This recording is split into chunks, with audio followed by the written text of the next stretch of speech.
Hello everyone, सम्पूर्णमा नमस्ते।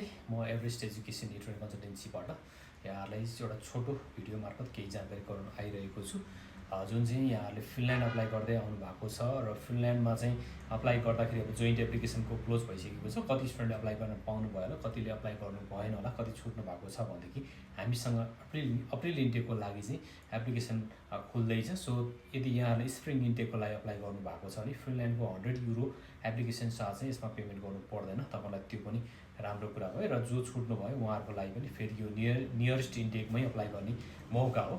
र हामीले चाहिँ फिनल्यान्डमा लौरिया युनिभर्सिटी अफ अप्लाइड साइन्सेसमा चाहिँ विगत लामो समयदेखि स्टुडेन्टहरू अप्लाई गरेर पठाइरहेको छौँ। सो यसमा चाहिँ के छ भन्दाखेरिमा चान्सेस अरूमा भन्दा बढी नै छ, अफर अन चान्स। फिनल्यान्डमा चाहिँ अफर भनेकै लगभग भिजा जस्तै हो होइन, भिजा रेट एकदम हाई छ। त्यो कारणले गर्दाखेरि यसमा चाहिँ अब अनलिमिटेड सिट हुन्छ।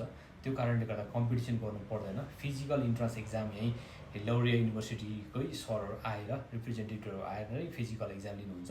त्यो पनि तपाईँहरूको लागि राम्रो कुरा हो। फिजिकल एक्जाम दिएर कम्पिटिसन नगरिकन अफर अन चान्स पनि भयो र यो फेरि नियरेस्ट इन्टेकमा पनि पर्छ। हामीले अब यो प्रोग्राममा धेरैजना स्टुडेन्टहरू पठाइसकेको छौँ, जुन तपाईँहरूले हाम्रो भिडियोहरूमा हेर्न सक्नुहुन्छ, टिकटकमा प्रोफाइलमा हेर्न सक्नुहुन्छ। र यहाँहरूलाई अब जानकारीको लागि चाहिँ हाम्रो दिएका नम्बरमा कन्ट्याक्ट गर्न सक्नुहुन्छ भन्दै हस्त नमस्ते। थ्याङ्क यू सो मच सबैजनालाई।